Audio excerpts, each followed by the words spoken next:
ليش؟ استعادوا أراضيهم ووقعوا اتفاقية السلام بعد أن عبروا خط بارليف. أنت ما عابر راس الشارع. هاي الطريقة تتحدث بيها تحولني أنا غيث التميمي إلى بوق لإسرائيل وبوق للتطبيع. عيب عيب. بدينا وطارت من أرضنا ونزلت بتل أبيب. أنت إيديك ما طيرت شيء من أرض إيران ووصلت تل أبيب. يعني هذه وحدة. زين، بعد اكو نقطة المتهمة بقتل الشعوب. ما عندك انت مقاومة نزيهة حقيقية، انت مقاومة مضمخة بدماء العراقيين والسوريين. استاذ امير عسل يا استاذ غيث. العراقيون ذولاك هم موجودين مدفونين بالضفة الغربية بالمقابر مال الجيوش العربية. طريقة بالتعامل ويانا مو لطيفة، احنا ما راح نتقبلها، وايران مو بالقوة اللي انت. السلام عليكم، مرحبا بكم. اليوم غادي نشوفوا مواجهة ماشي عادية نهائيا. غادي نشوفوا أمير موسوي الملحق الثقافي السابق في السفارة الإيرانية في الجزائر في نقاش مشتعل على تطبيع بعض الدول العربية مع الصهاينة. ولكن الطرف الثاني ماشي أي واحد، كاين راجل خطير وعر وقليل اللي كيعرف قيمته الحقيقية. لسانه فصيح وكيقصف بلا أي رحمة. سميتو غيث التميمي، راجل عراقي كيعتز ببلادو وبالعروبة وكيكره السلطة الشيعية الإيرانية في العراق، مع أنه هو بنفسه شيعي. فلذا أنا أعتقد هذه الأنظمة التي تطبع هي مطبعة في الماضي، وهي لديها علاقات استراتيجية وواسعة مع الكيان الصهيوني، وهي مطية أصلا في هذا الاتجاه، ليس لديها إرادة سياسية. يا أخي إيران ماذا فعلت للإمارات؟ علاقات طيبة منذ بداية الثورة الإسلامية إلى الآن، والآن التبادل التجاري أعلى مستوى من كل الدول العربية، لكن ذهبت إلى التطبيع. هذه إرادة ليس إرادة يعني ذاتية أو إرادة وطنية. التطبيع قائم بين الدول، وهناك ابتزاز واضح من الولايات المتحدة الأمريكية تفتعل مشاكل تدمر سوريا، تريد جر سوريا إلى التطبيع، تدمر العراق من خلال داعش وما شابه ذلك والاحتلال في سبيل أن تجره إلى التطبيع. هل الأردن كان لديه مشكلة مع إيران عندما ذهب إلى التطبيع؟ يعني المطبعين الأصليين لم يكونوا في محك مع إيران ومع الثورة الإسلامية. فلذا أنا أعتقد هذا ليس مبررا.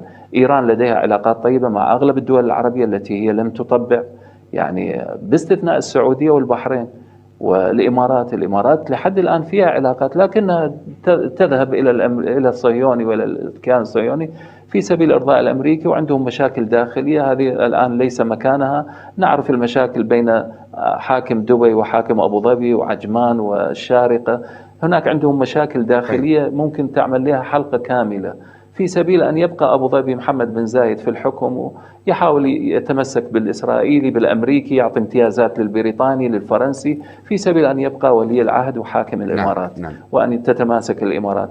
كذلك ما يحصل في البحرين، هناك أكثرية مطلقة في البحرين ضد الوضع الموجود هناك. تمام أستاذ أمير. نراهم يتمسكون بالصهيوني، عسى ولعل أن يبقيهم. السعودية الآن متذبذبة لأسباب كثيرة، فلذا أنا أعتقد. أستاذ أمير، خليني أرجع للسيد غيث. أستاذ غيث، قبل قليل كنت تدعو الإيرانيين إلى يعني إعادة بناء قواعد الاشتباك أو في المنطقة، وكذلك إعادة التوازنات. لماذا في المنطقة يطلب من إيران لا يطلب من غيرها؟ ما إسرائيل أيضا فاعل، لماذا لا تعود لإعادة بناء قواعد الاشتباك؟ السعودية فاعلة، تركيا فاعلة، لماذا يطلب من إيران دائما؟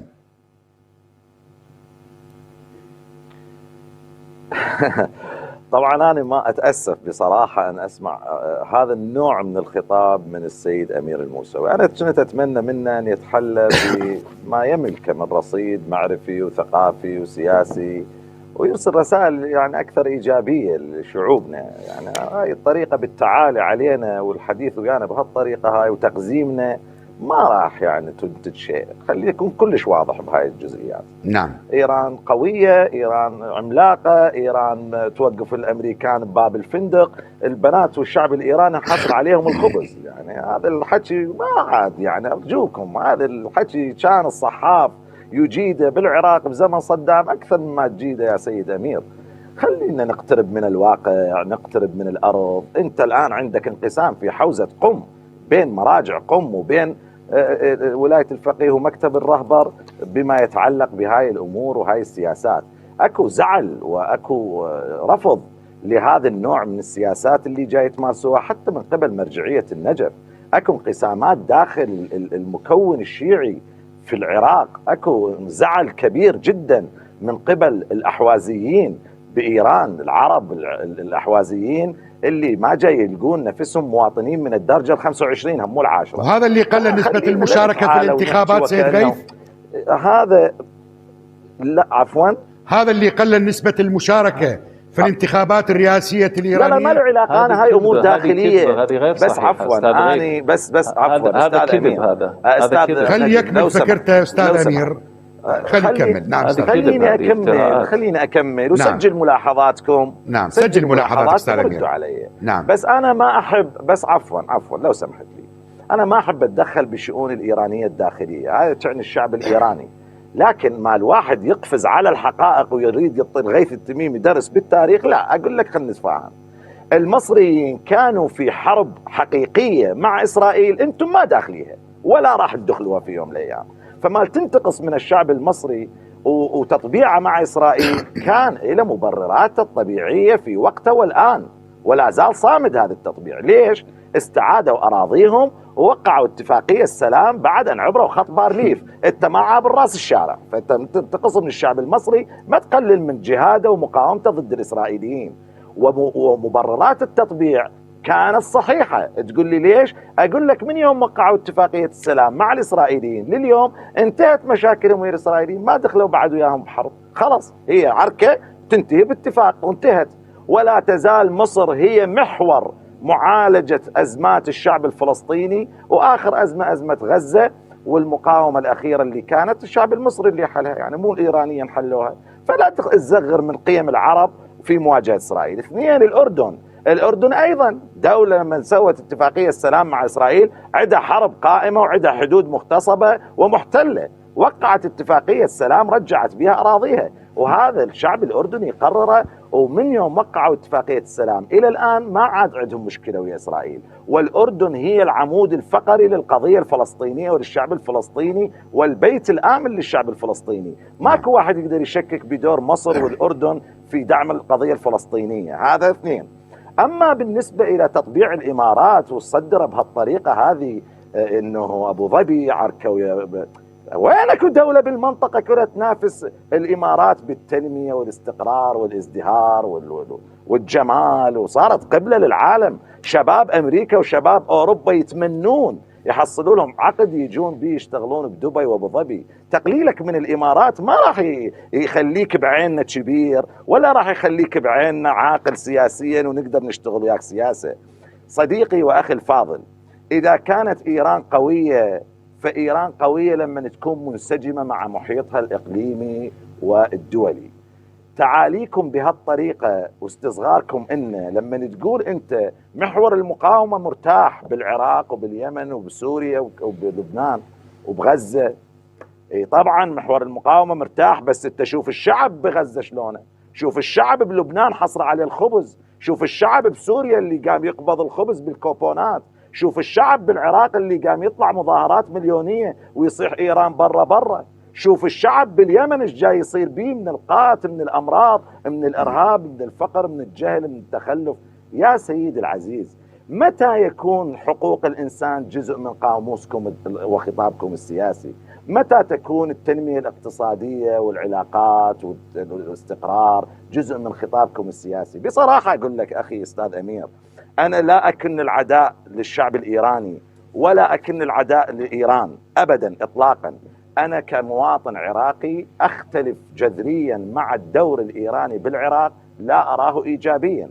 نعم أكو مواقف للجمهورية الإسلامية مع الشعب العراقي احنا نثمنها ونقدرها، ونحن شركاء أرض أكثر من 1500 كيلومتر، وشركاء قيم اجتماعية ودينية وثقافية وكل شيء. بس لو سمحت أستاذ نجم هاي الجملة الأخيرة وأختم. نعم. بس هاي الجملة الأخيرة وأختم. نعم.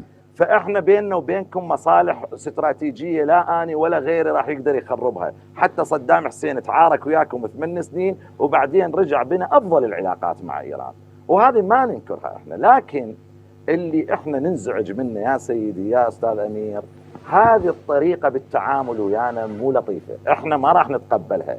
وإيران مو بالقوة اللي أنت تتحدث عنها، إيران عندها مشاكل حقيقية داخلية وأكو انقسامات حقيقية داخلية مثل ما موجود بكل دول العالم.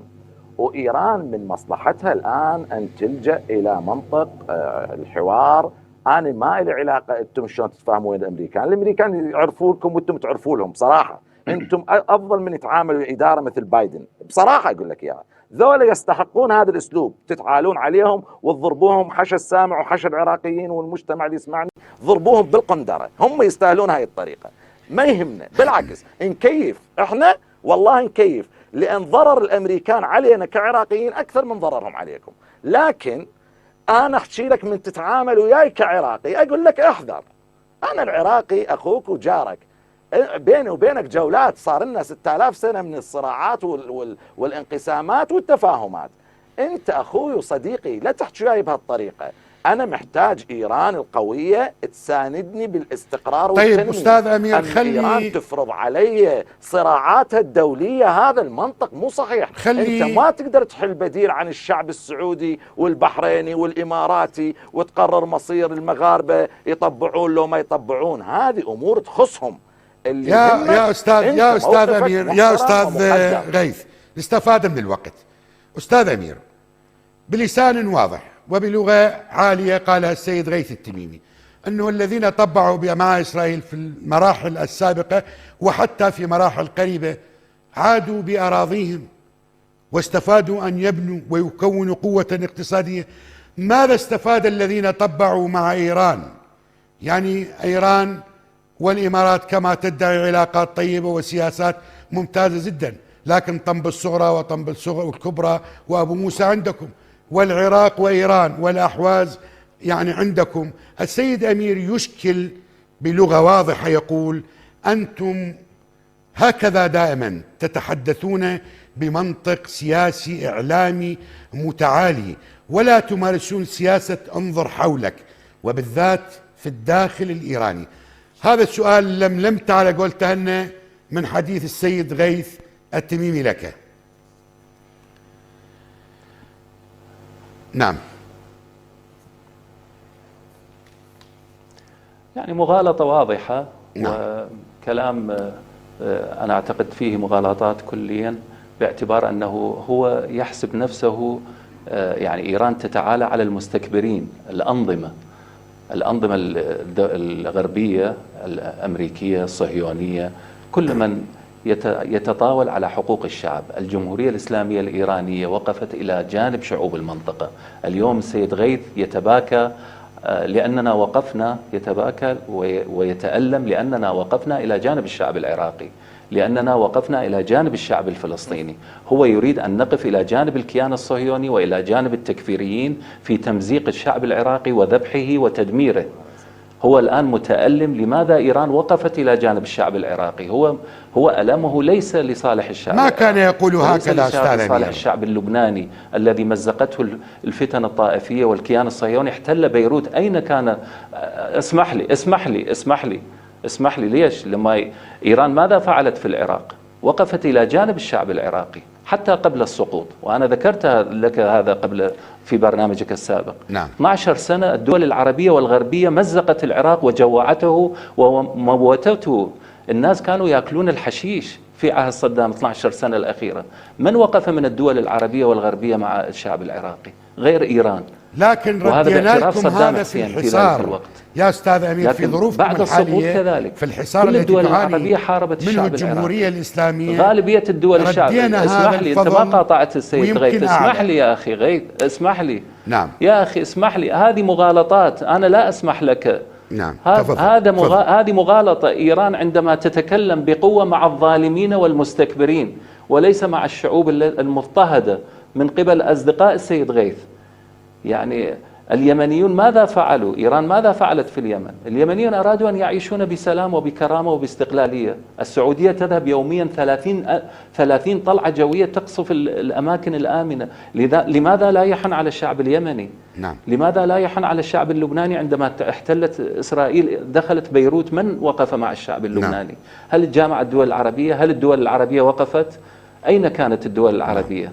عندما دمرت سوريا 80 دولة تحالفات كلها في سبيل تمزيق سوريا وتقسيمها وتدميرها، ولاحظنا ماذا صح. إيران ذهبت وساعدت. نعم. كذلك فلسطين، الدول العربية ماذا فعلت لفلسطين؟ محاصرة عربيا وصهيونيا إلى الآن. غزة إلى الآن يفاوضوهم على إعادة التعمير، يريدون منهم تنازلات من حماس ومن الجهاد الإسلامي في سبيل أن يعطوهم إسمنت وحديد وما شابه ذلك. هذه الدول العربية، هذه الشيمة العربية تساعد الشعوب العربية بهذه الصورة. الشعب المصري لم يدخل إلى عملية الاستسلام، والأردن كذلك إلى الآن. الشعب المصري لا يسمح لنفسه أن يطبع مع الكيان الصهيوني. النظام، أنت بررت للنظام المصري أنه طبع لأسباب ما أعرف، حرر أرض. شنو حرر أرض؟ الآن لا يحق للجيش المصري أن يدخل إلى سيناء بصورة مطلقة، وأنت تعلم ذلك لكن لا تقولها. الجيش المصري لديه محدوديات في سيناء، والمصريين يعرفون ذلك. سيد غيث، بسؤال سريع، الأنظمة طبعت وأنت بسؤال سريع المغربي بتطبع في سياق الموضوع ذاته، يعني شعوب رافضة للتطبيع. فلذا أنا أعتقد أن إيران يا أخي وقفت إلى جانب الشعوب.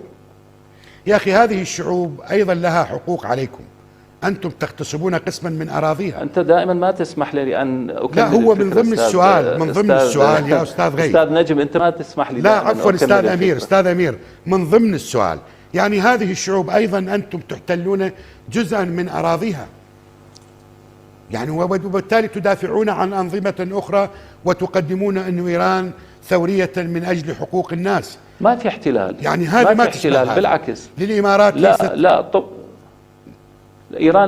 إيران احتلت ولم تحتل. إيران احتلت ولم تحتل. نعم. الإمارات ليس لديها أي حق في هذه الجزر حسب الاتفاقيات الموجودة، الاتفاقيات البريطانية، وكل الأمور التاريخية ثابتة في ذلك. فلذا أنا أعتقد أن الإمارات حتى هي ذاتها لم تطرح هذا الأمر إلا بتحريك أمريكي أو صهيوني في بعض الأحيان يقولون شيء، لكنهم في السياسة والتعامل مع إيران لم يطرحوا هذه الأمور أبدا. صدام حاول أن يستغلها ودخل إلى إيران وحارب إيران في سبيل طنب الكبرى وطنب الصغرى، بوموسى وما شابه ذلك، لكنه فشل، والآخرين كذلك يستغلون هذه الأمور. وإلا هذا ليس من حق الإمارات. إيران مع شعوب المنطقة، إيران ضربت، إيران حوربت. من يحاصر إيران منذ انتصار الثورة الإسلامية؟ جميع هذه الدول الذي يدعمها السيد غيث دعمت صدام في سبيل تدمير إيران أنا أشكرك الثورة الإسلامية في إيران. عندي وقت متبقي قسم بين الاثنين، لا إمكانيات، لا نظام مستقر في إيران. أستاذ أمير، فلذا أنا أعتقد أن هذه نوع من، خليني هذا الوقت المتبقي أقسمه بين الاثنين بإجابات سريعة، يعني تحتفظ بالرد أستاذ غيث على ما طرحه الأستاذ أمير.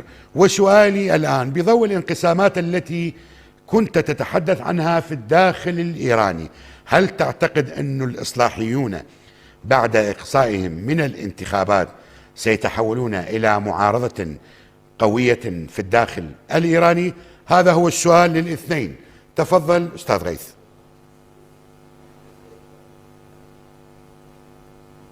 نعم. أنا أستاذ نجم سامحني أن أجاوب على الأسئلة اللي تتعلق بالداخل الإيراني، لأن أنا لا يهمني أصلا أن أتدخل بالشؤون الإيرانية الداخلية. إحنا ما نحب أحد يتدخل ببلدنا ولا نحب نتدخل ببلد أحد، فهذه أمور هم الشعب الإيراني يحلها بيناتهم. بس أنا جزء من الحديث أستاذ أمير، آسف أن انقطع الصوت عندي ورجع بعدين. بس أبدأ أقول له للأخ أمير، يعني أنا أفهم تماما أنه أنت لا تنقصك اللباقة ولا الوعي ولا الإدراك أنه أنت تفهم كلامي صح، بس أنت من تجاوب بهاي الطريقة على كلامي أنت جاي ترسل رسالة للعرب وللعراقيين بأنه إحنا عندنا قوالب ثابتة في التعامل وياكم. يعجبكم أهلا وسهلا، ما يعجبكم فأنتم إسرائيليين ومطبعين. ودا أقول لك أنت ما تقدر، أنت يا أستاذ أمير ما تقدر تزاود العراقيين فيما يتعلق بالقضية الفلسطينية. من 48 إلى الآن أنت ما تقدر. ما عندنا من رصيد في المقاومة أنت ما تملكه نهائي. آخرها اللي في الدولة العراقية بالحرب الخليج، العراق ضرب إسرائيل، وإسرائيل ضربها 39 صاروخ بتل أبيب، وإسرائيل بحينها نكرت أنه أكو أضرار أصابت إسرائيل وتل أبيب، لكن قبل أشهر صدرت تقارير حديثة كشف عن المعلومات الأصلية والحقيقية شنو كان حجم أضرار الصواريخ العراقية. أستاذ غيث الوقت بدأ يخلص. احنا العراقيين صنعناها بدينا وطارت من أرضنا ونزلت بتل أبيب. انت ايديك ما طيرت شيء من أرض إيران ووصلت تل أبيب. يعني هذه وحدة. زين، بعد اكو نقطة استاذ امير عسل يا استاذ غيث. العراقيون ذولاك هم موجودين مدفونين بالضفة الغربية بالمقابر مال الجيوش العربية، الابطال العراقيين اللي قاتلوا اسرائيل ومدفونين باسرائيل، مقابر موجودة. ما تقدر تمحي هذا التاريخ وتصدر الآن نفسك انه احنا الشعوب العربية ما بينا خير وما واقفين الشعب الفلسطيني وانتم الواقفين وانتم الوحيدين الآن مدافعين عن القضية الفلسطينية. مثل ما اني استاذ امير ما اصادر حقك ولا اصادر حق الشعب الايراني والجمهورية الاسلامية في المقاومة وتبني خيار المقاومة، لكن انه انت تصادر تاريخ العرب في المقاومة وفي مساندة الشعب الفلسطيني وفي تبني القضية الفلسطينية، أقول لك لا، هذا الكلام مو مقبول من حضرتك. نعم ثم أنت اللي تتحدث عن من شنو موقفنا ويا لبنان. احنا صارت الأزمة مال لبنان العراقيين كل احنا كنا نتظاهر وندافع عن الشعب اللبناني ونساند المقاومة اللبنانية، وحتى بزمن صدام حسين احنا كنا نساند أستاذ غيث انتهى وقت يعني، وإلى الآن الشعب العراقي يساند المقاومة اللبنانية. وأما بالنسبة للملف السوري واليمني الجدلي أنت تقدم على أنه حقائق ثابتة، أقول لك لا، أنتم كنتوا واقفين إلى جانب نظام دكتاتور مستبد ضد شعبه. هذه النظرية اللي يفهمها الشعب السوري. أنت ما تقدر تقدم نفسك على أنه كنت ناشط حقوق إنسان تقدم معونات إنسانية للشعب السوري.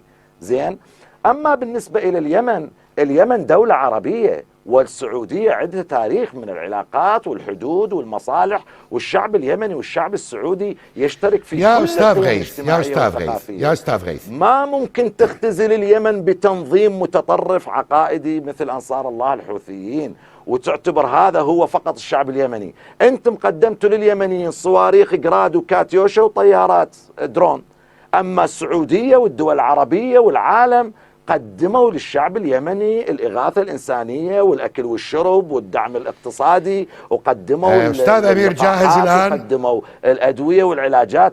أرجوك يا أخي، هاي الطريقة تتحدث بيها تحولني أنا غيث التميمي إلى بوق لإسرائيل وبوق للتطبيع. عيب كافي هذا المنطق. عيب. إلى متى نختلف معاكم؟ وليش يحولك قضايا حقيقية ليش يحولك إلى وإنسانية تسووننا إحنا أبواق لإسرائيل؟ إحنا أكبر منكم ومن إسرائيل ومن مقاومتكم المتهمة بقتل الشعوب. ما عندك أنت مقاومة نزيهة حقيقية، أنت مقاومة مضمخة بدماء العراقيين والسوريين واللبنانيين وجوعتوا شعوب. فاحكوا وياي باحترام وما من حقك تتهمنا. يعني احنا اولى منكم بالشعب الفلسطيني واولى منكم بالمقاومه وعندنا تاريخ بهاي الملفات. ما يصير هذا المنطق مالك. أنا لأنه هاي رسائل سلبيه جاي توصلها. أستاذ غيث، لأنه ما أعرف شنو ظروف الأستاذ أمير يعني